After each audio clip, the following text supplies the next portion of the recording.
Hello friends, welcome back to my channel. This is Priyanka and this video is related to CTET and other competitive examinations. अगर आप CTET की या फिर कोई भी competitive examinations की तैयारी कर रहे हैं तो हमारे स्टडी क्विज चैनल से आप जरूर जुड़िए, क्योंकि यहाँ पे मैं आपको डायरेक्ट NCERT बुक और व्याकरण और पेडागोजी सब कंप्लीट करा रही हूँ। ओके, तो अभी तक आपने मेरे चैनल को सब्सक्राइब नहीं किया है तो प्लीज इसे सब्सक्राइब कीजिएगा और इसके बगल में जो बेल आइकन है उसे भी प्रेस कर लीजिएगा। बेल आइकन प्रेस करने से ये आपको फायदा होगा कि नेक्स्ट वीडियो की नोटिफिकेशन आपको प्राप्त हो जाएगी।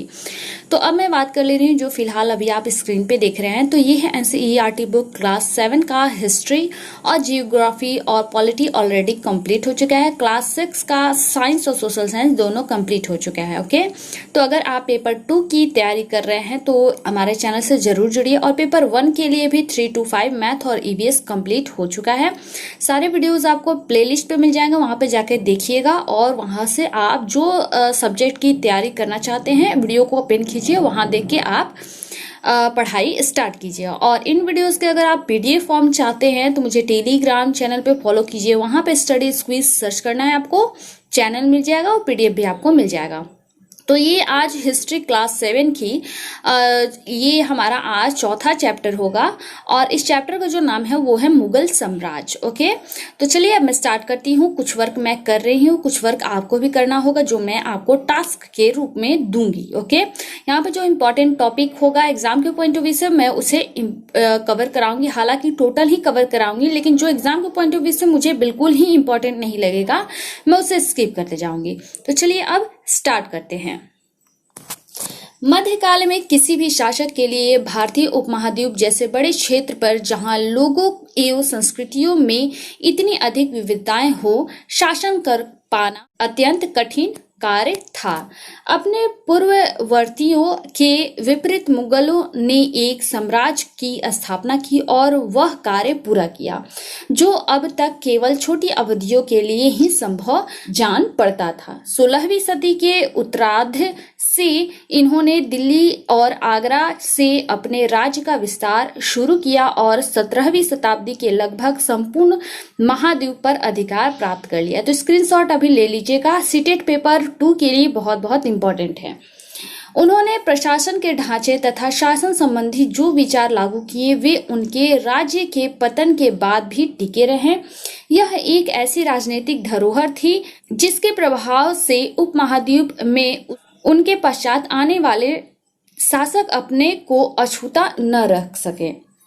आज भारत के प्रधानमंत्री स्वतंत्रता दिवस पर मुगल शासकों के निवास स्थान दिल्ली के लाल किले की प्राचीर से राष्ट्र को संबोधित करते हैं। ओके, अब मैं बढ़ती हूँ आगे। यहाँ पे देख सकते हो लाल किला का फिगर दिखाया गया है। अब यहाँ पे आते हैं मुगल कैसे थे। ठीक है, ध्यान से सुनिएगा, यहाँ पे आपको इम्पोर्टेंट लगे आप वहाँ पे स्क्रीनशॉट लेते जाइएगा और जहाँ मैं भी बोलूँ उसे भी स्क्रीनशॉट ले लीजिएगा। मुगल 2 महान शासक वंशों के वंशज थे। ठीक है, याद रखिएगा। माता की ओर से वे मंगोल शासक चंगेज खान जो चीन और मध्य एशिया के कुछ भागों पर राज करता था के उत्तराधिकारी थे, और पिता की ओर से वे ईरान, इराक एवं वर्तमान तुर्की के शासक तैमूर जिसकी मृत्यु 1404 में हो गई थी के वंशज थे। ओके, परंतु मुगल अपने को मुगल या मंगोल कहलवाना पसंद नहीं करते थे। ऐसा इसलिए था क्योंकि चंगेज खान से जुड़ी स्मृतियां सैकड़ों व्यक्तियों के नरसंहार से संबंधित थी। यही स्मृतियां मुगलों के प्रतियोगियों उज़्बेकों से भी संबंधित थी। दूसरी तरफ मुगल तैमूर के वंशज होने पर गर्व अनुभव करते थे, इसलिए क्योंकि उनके इस महान पूर्वज ने 1398 में दिल्ली पर कब्जा कर लिया था। तो इसे स्क्रीनशॉट ले लीजिएगा, बहुत इंपॉर्टेंट है। चित्र 2 की यहाँ पे बात कर रहा है, आप यहाँ पे इसका फिगर देख सकते हो। तैमूर, उसके उत्तराधिकारी और मुगल सम्राटों का एक लघु चित्र यहाँ पे दिखाया गया है। ये कब का है तो 1702 से 1712 के बीच का है। मध्य में तैमूर है, बीच में जो है वो तैमूर है और उसके दाहिने और उसके पुत्र मीरन शाह, जो प्रथम मुगल सम्राट बाबर का लकड़दादा था, और उसके बाद अबू शेद बाबर का दादा, तैमूर की बाईं ओर सुल्तान मोहम्मद मिर्जा बाबर के परदादा और उमर शेख बाबर के पिता हैं। तैमूर के दाहिनी ओर तीसरे, चौथे और पांचवें व्यक्ति मुगल सम्राट बाबर, अकबर और शाहजहां हैं, और उसकी दाईं ओर उसकी क्रम से हुमायूं, जहांगीर और औरंगजेब है। तो आपको यहाँ पे क्या करना है कि बाबर से रिलेटेड जो भी है, दादा, परदादा, ठीक है, पिता, ये सबको आपको नोट डाउन करना है। फिगर से आपको मतलब नहीं रखना है, ये आपको देख लेना है, ठीक है। स्क्रीनशॉट ले लीजिएगा, इसको भी स्क्रीनशॉट ले लीजिए। मैं बढ़ती हूँ आगे। उन्होंने अपनी वंशावली का प्रदर्शन चित्र बनवाकर किया। प्रत्येक मुगल शासक ने तैमूर के साथ अपना चित्र बनवाया। चित्र 1 को देखिए, जो तैमूर और मुगल की समूह में तस्वीर प्रस्तुत करता है। तो चित्र 1 की बात कर रहा है, तो मैं आपको ले चलती हूँ ऊपर और ये चित्र 1 आपको दिखा दे रही हूँ, ठीक है। आप इसको भी देख सकते हो यहाँ पे, ठीक है। चित्र ये 2 है। अब मैं बढ़ती हूँ आगे। मुगल सैन्य अभियान, ठीक है, अब इसको जान लेते हैं। प्रथम मुगल शासक बाबर, ठीक है, इसका शासनकाल 1526 से 1530 के तक रहा, ओके, ने जब 1494 में फरघाना राज्य की उत्तराधिकार प्राप्त की तो उसकी उम्र केवल 12 साल की थी। मंगोलों की दूसरी शाखा उज़बेकों के आक्रमण के कारण उसे अपनी पैतृक गद्दी छोड़नी पड़ी। अनेक वर्षों तक भटकने के बाद उसने 1504 में काबुल पर कब्जा कर लिया। उसने 1526 में दिल्ली के सुल्तान इब्राहिम लोदी को पानीपत में हराया और दिल्ली और आगरा को अपने कब्जे में कर लिया। तो ये तो बहुत बहुत इंपॉर्टेंट है, कोई भी एग्जाम के पॉइंट ऑफ व्यू से तो आप इसे देख सकते हो। ये मुगल फौज अभियान यहाँ पे दिखाया गया है चित्र में। अब मैं ले चलती हूँ नीचे। तालिका 1 की बात कर रहा है, तो तालिका 1 पहले हम लोग देख ले रहे हैं। देखिए, ये तालिका 1 है। मुगल सम्राट प्रमुख अभियान एवं घटनाएं यहाँ पे दिखाया गया। मैं इसे बिल्कुल छोटा कर दे रही हूँ। इसको आपको क्या करना है, ये आपका टास्क है, मैं इतना पूरा नहीं करा सकती, वीडियो बहुत लंबा हो जाता है। तो इसे आप स्क्रीनशॉट ले लीजिए या फिर PDF आप लोग डाउनलोड कर लीजिएगा। ये बहुत बहुत इंपॉर्टेंट है, इससे बहुत क्वेश्चन बनते हैं, इसलिए आप इसे जरूर लीजिएगा। अब मैं इसकी बात चूंकि ऊपर की गई है तो मैं उस ऊपर बढ़ लेती हूँ, ओके। तो यहाँ पे कह रहा है कि तालिका 1 में मुगलों के प्रमुख सैन्य अभियान को दिखाया गया। आप समझ सकते हो, इसे ध्यान से पढ़िए। क्या आप इस लंबे घटनाक्रम में कोई पुनरावृत्ति ढूंढ सकते हैं? उदाहरण के लिए आप यह गौर कीजिए कि अफगान मुगल सत्ता के लिए तत्कालिक खतरा थे।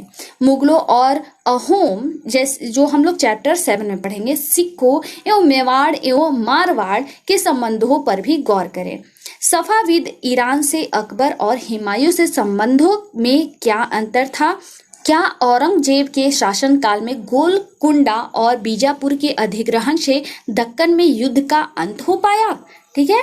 अब यहाँ पे चित्र 4 दिखाया गया, आप यहाँ देख सकते हो। इस 16वीं शताब्दी से युद्धों में तोप और गोलाबारी की पहली बार इस्तेमाल हुई थी। तो ये भी नोट डाउन, आपका एक क्वेश्चन बन गया, नोट डाउन जरूर कीजिएगा कि पहली बार तोप और गोलाबारी का इस्तेमाल कब हुआ था? तो 16वीं शताब्दी में।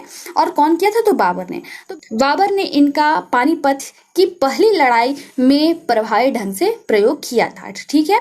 तो आपको यहाँ पे 3 क्वेश्चन बनते हैं कि गोलाबारी का पहला बार इस्तेमाल किसने किया? तो बाबर ने किया था। कब की थी? तो 16वीं शताब्दी में। और किस युद्ध के दौरान की थी? तो पानीपत की पहली लड़ाई के दौरान। तो यहीं से आपके 3 क्वेश्चन बन गए। अब मैं बढ़ती हूँ आगे। यहाँ पे एक कह रहा है कि युद्ध में प्रयोग होने वाले बारूद की तकनीक भारत में 14वीं शताब्दी में लाई गई। मैं यहाँ बात कर रही हूँ, ठीक है। तो 14वीं शताब्दी में लाई गई। अग्न्यास्त्रों के लिए इनका प्रयोग सबसे पहले गुजरात, मालवा और दक्कन जैसे प्रदेशों में हुआ एवं आरंभिक 16वीं सदी में बाबर द्वारा इनका प्रयोग किया गया। ठीक है। यहाँ पे भी आपके 2 क्वेश्चन बन गए कि युद्ध में बारूद के तकनीक का इस्तेमाल कब हुआ? तो 14वीं शताब्दी में। कहाँ पे हुआ? तो गुजरात, मालवा और दक्कन में। और किसने किया? तो बाबर ने।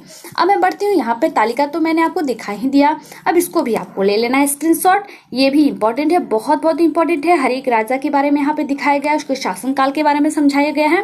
तो चलिए अब मैं बढ़ती हूँ आगे, ठीक है। आप इसको भी देख लीजिएगा गौर से।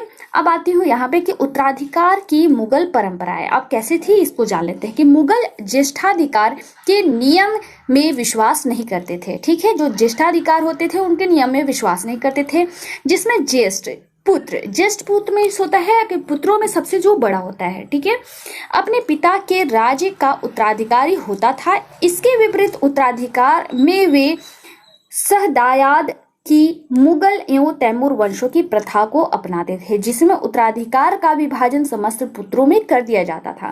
तालिका 1 में दिए गए रंगीन उदाहरणों को पढ़िए और मुगल राजकुमारों के विद्रोह से जुड़े हुए प्रमाणों पर गौर कीजिए। आपके अनुसार उत्तराधिकार का कौन सा तरीका सही था, ज्येष्ठाधिकार या सहदायाद? ज्येष्ठाधिकार या सहदायाद, ठीक है। अब है राजपूतों के साथ मुगलों की शादियां, ठीक है। अब इन राजपूतों लोगों के साथ मुगल वंशों की शादी कैसी हुई, अब इसको यहाँ पे दर्शाया गया है कि जहांगीर की माँ कछवा की राजकुमारी थी। ये भी नोट डाउन करना है, ये आपका क्वेश्चन बनता है। वह अंबर के राजपुत्र शासक की पुत्री थी, ठीक है, यानी वर्तमान में जो जयपुर में पड़ता है। शाहजहां की माँ एक राठौर राजकुमारी थी। वह मारवाड़ जो जोधपुर में पड़ता है के राजपूत शासक की पुत्री थी। तो आप देख सकते हो कैसे उन्होंने अपने आप में आपस में विवाह किया। अब है कि मुगलों के अन्य शासकों के साथ संबंध, यानी मुगल का संबंध अन्य शासकों के साथ कैसा था, अब इसके बारे में जानते हैं। तालिका 1 को फिर से देखो, जो मैंने आपको ऊपर दिखाया। आप पाएंगे कि मुगलों ने उन शासकों के विरुद्ध लगातार अभियान किए जिन्होंने उनकी सत्ता को स्वीकार करने से इनकार कर लिया। जब मुगल शक्तिशाली हो गए तो अन्य कई शासकों ने स्वेच्छा से उनकी सत्ता स्वीकार कर ली। राजपूत इनका एक अच्छा उदाहरण है। अनेकों ने मुगल घराने में अपनी पुत्रियों का विवाह करके उच्च पद प्राप्त किए, परंतु कईयों ने भी इनका विरोध भी किया, ठीक है। आगे है यहाँ पे कह रहा है कि मेवाड़ की सिसोदिया राजपूत लंबे समय तक मुगलों की सत्ता को स्वीकार करने से इनकार करते रहे, परंतु जब वे हारे तो मुगलों ने उनके साथ सम्मानीय व्यवहार किया और उनकी जागीरें में होता है वतन जागीर के रूप में वापस कर दी। पराजित करने परंतु अपमानित न करने के बीच सावधानी से बनाए गए संतुलन की वजह से मुगल भारत के अनेक शासकों और सरदारों पर अपना प्रभाव बढ़ा पाए, परंतु इन संतुलन को हमेशा बरकरार रखना कठिन था। एक बार फिर तालिका 1 को देखिए, गौर करें कि जब शिवाजी मुगल सत्ता स्वीकार करने आए तो औरंगजेब ने उनका अपमान किया। इस अपमान का क्या परिणाम हुआ? अब आती हूँ आगे मनसबदार और जागीरदार के बारे में। जैसे जैसे साम्राज्य में विभिन्न क्षेत्र सम्मिलित होते गए, वैसे वैसे मुगलों ने तरह तरह के सामाजिक समूहों के सदस्यों को प्रशासन में नियुक्त करना आरंभ कर दिया। शुरू में ज्यादातर सरदार तुर्की यानी तुरानी थे, लेकिन अब इस छोटे समूह के साथ साथ उन्होंने शासक वर्ग में ईरानियों, भारतीय मुसलमानों, अफगानों, राजपूतों, मराठों और अन्य समूहों को सम्मिलित किया। मुगलों की सेवा में आने वाले नौकरशाह मनसबदार कहलाए। तो ये आपका एक क्वेश्चन बन रहा है, यहाँ पे स्क्रीनशॉट लेके जरूर नोट कीजिएगा। मनसबदार शब्द का प्रयोग ऐसे व्यक्तियों के लिए होता था जिन्हें कोई मनसब यानी कोई सरकारी हैसियत अथवा पद मिलता था। यह मुगलों द्वारा चलाई गई श्रेणी व्यवस्था थी जिसके जरिए पद, वेतन एवं सैन्य उत्तरदायित्व निर्धारित किए जाते थे। पद एवं वेतन का निर्धारण जात की संख्या पर निर्धारित था। जात की संख्या जितनी अधिक होती थी, दरबार में अभिजात की प्रतिष्ठा उतनी ही बढ़ जाती थी और उनका वेतन भी उतना ही अधिक होता था। जो सैन्य उत्तरदायित्व मनसबदारों को सौंपे जाते थे, उन्हीं के अनुसार उन्हें घुड़सवार रखने पड़ते थे। आगे है मनसबदार अपने सवारों को निरीक्षण के लिए लाते थे। वे अपने सैनिकों के घोड़ों को डगवाते थे एवं सैनिकों का पंजीकरण करवाते थे। इन कार्यवाहियों के बाद ही उन्हें सैनिकों को वेतन देने के लिए धन मिलता था। मनसबदार अपना वेतन राजस्व एकत्रित करने वाली भूमि के रूप में पाते थे, जिन्हें जागीर कहते थे और जो तकरीबन इक्ताओं के समान थी, ठीक है। अब यहाँ पे एक बात कर ले रही हूँ कि जात की श्रेणियां क्या होती हैं। तो 5000 जात वाले अभिजात का दर्जा 1000 जात वाले अभिजातों से ऊंचा था। अकबर के शासनकाल में 29 ऐसे मनसबदार थे जो 5000 जात की पदवी के थे। औरंगजेब के शासनकाल तक ऐसे मनसबदारों की संख्या 79 हो गई थी। क्या इसका अर्थ यह हुआ कि राज का खर्चा बढ़ गया? ठीक है, इसको भी आप, इससे क्वेश्चन सीटेट में आ सकता है, इसलिए स्क्रीनशॉट इसे लेके जरूर नोट डाउन कीजिएगा। अब यहाँ पे आगे कह रहा है कि परंतु मनसबदार मुक्तियों से भिन्न थे, अपने जागीरों पर नहीं रहते थे और न ही उन पर प्रशासन करते थे।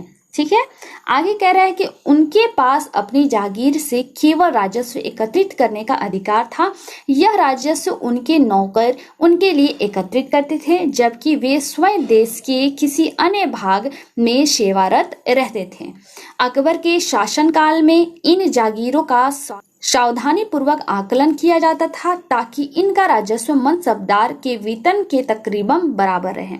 औरंगजेब के शासनकाल तक पहुंचते पहुंचते स्थिति बदल गई। अब प्राप्त राजस्व मनसबदार के वेतन से बहुत कम था। मनसबदारों की संख्या में भी अत्यधिक वृद्धि हुई, जिसके कारण उन्हें जागीर मिलने से पहले एक लंबा इंतजार करना पड़ता था।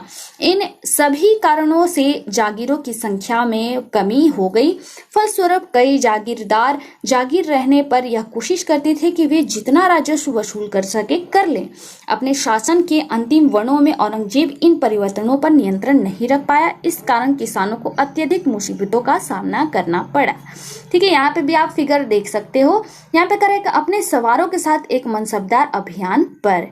ठीक है, चित्र 6 की बात कर रहा है। यहाँ पे नीचे आप देख सकते हो इस फिगर को कि शाहजहां के राजकाल के एक लघु चित्र के ब्यौरे यहाँ पे दिए गए हैं। यहाँ जहांगीर के समय के भ्रष्टाचार को दिखाया गया है। भ्रष्ट अफसर रिश्वत लेते हुए नीचे दिखाया गया है। एक कर अधिकारी गरीब किसानों को सजा देते हुए आप देख सकते हो फिगर में। अब जब्त और जमींदार, इसके बारे में जान लेते हैं कि मुगलों की आमदनी का प्रमुख साधन किसानों की उपज से मिलने वाला राजस्व था।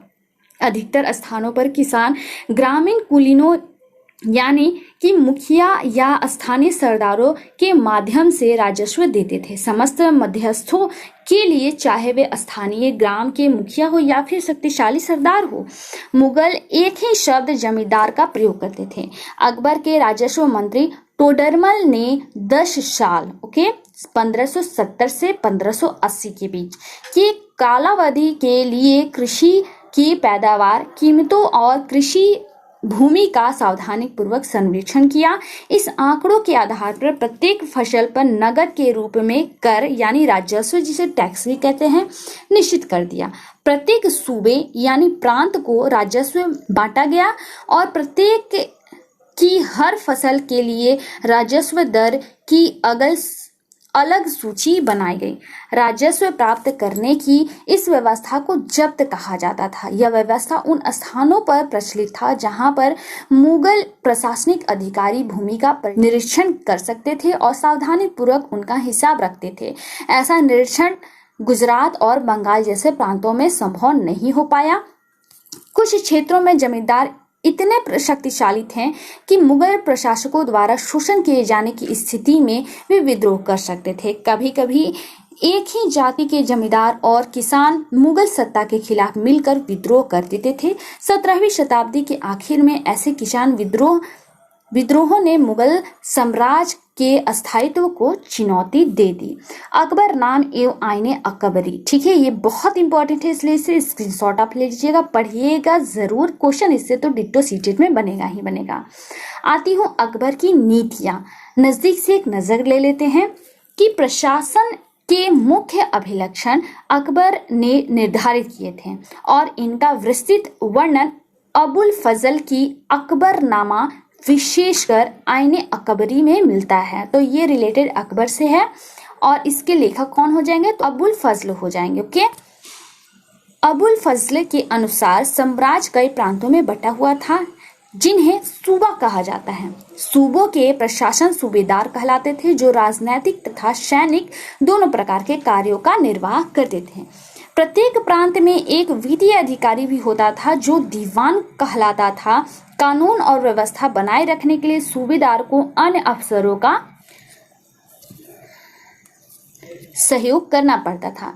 जैसे कि बख्शी, बख्शी मीन्स होता है सैनिक वेतनाधिकारी, सदर मीन्स होता है धार्मिक और धर्मार्थ किए जाने वाले कार्यों का मंत्री, और फौजदार मीन्स होता है सेना नायक, और कोतवाल मीन्स होता है नगर का पुलिस अधिकारी का। ठीक है, तो इन सब वर्ड्स को ये कीवर्ड्स बना के और इसको जरूर आप नोट डाउन कीजिएगा अकबर से रिलेटेड करके। ठीक है, इससे क्वेश्चन सीटेड में जरूर पूछे जाते हैं। जैसे कि अकबर के शासनकाल में फौजदार किसको कहते थे, तो सेना नायक को कहते थे। तो इस टाइप से क्वेश्चन बनते हैं और आप इसे जरूर नोट डाउन कीजिएगा। आगे मैं आप लोग सभी को टास्क ये दे रही हूँ कि जहांगीर के दरबार पर नूरजहां का प्रभाव कैसा था, इसको आप स्क्रीनशॉट लीजिएगा और टास्क समझ के जरूर पूरा कीजिएगा। अब आती हूँ यहाँ पे, ठीक है, नूरजहां का फरमान। ओके, तो ये बहुत इंपॉर्टेंट है। आती हूँ यहाँ पे कि अकबर के अभिजात बड़ी सेनाओं का संचालन करते थे और बड़ी मात्रा में वे राजस्व खर्च कर सकते थे। जब तक वे वफादार रहे साम्राज्य के कार्य सफलतापूर्वक चलता रहा, परंतु 17वीं सदी के अंत तक कई अभिजातों ने अपने स्वतंत्र ताने बाने बुन लिए थे। साम्राज्य के प्रति उनकी वफादारी उनकी निजी हितों के कारण कमजोर पड़ गई। 1570 में अकबर जो फतेहपुर सीकरी में था, ठीक है, तो 1570 में फतेहपुर सीकरी में अकबर था, ये भी नोट डाउन कीजिएगा, क्वेश्चन बन सकता है आपका। तो उसने उलेमा ब्राह्मणों, जेसुइट पादरियों जो रोमन के कैथोलिक थे, ठीक है, और जरदुश्त धर्म के अनुयायियों के साथ धर्म के मामलों पर चर्चा शुरू की। ये चर्चाएं इबादत खाना में हुई। अकबर की रुचि विभिन्न व्यक्तियों के धार्मिक एवं रीति रिवाजों में थी। इस विचार विमर्श से अकबर की समझ बनी कि जो विद्वान धार्मिक रीति और मतान्धता पर बल देते हैं वह अक्सर कट्टर होते हैं। उनकी शिक्षाएं प्रजा के बीच विभाजन एवं असमंजस्य पैदा करती हैं। ये अनुभव अकबर को सुलह ए कुल यानी सर्वत्र शांति के विचार की ओर ले गए। सहिष्णुता की यह धारणा विभिन्न धर्मों एवं अनुयायियों में अंतर नहीं करती थी, अपितु इसका केंद्र बिंदु थी नीति शास्त्र की एक व्यवस्था जो सर्वत्र लागू की जा सकती थी और जिसमें केवल सच्चाई, न्याय और शांति पर बल था। अब्दुल फजल ने सुलह ए कुल के इस विचार पर आधारित शासन दृष्टि बनाने में अकबर की मदद की। शासन के इस सिद्धांत को जहांगीर और शाहजहां ने भी अपनाया। ठीक है, अब यहाँ पे चित्र 9 को आप देख सकते हो। ये है इबादत खाना में अकबर विभिन्न धर्मों के विद्वानों के साथ चर्चा करते हुए। ठीक है, अब यहाँ पे भी आप इसे देख लीजिए कि अकबर ने कई संस्कृत ग्रंथों में फारसी में अनुवाद कार्यों को संपन्न कराया। इस उद्देश्य हेतु उन्होंने फतेहपुर सीकरी में एक मकतब खाना या अनुवाद ब्यूरो की स्थापना भी की। महाभारत, रामायण, लीलावती और योग वशिष्ठ जैसे कुछ उल्लेखनीय संस्कृत ग्रंथ को अनुवाद कार्य के लिए चुना गया। रजमनामा जो महाभारत का फारसी अनुवाद है में महाभारत की घटनाओं का विस्तृत चित्रांकन है।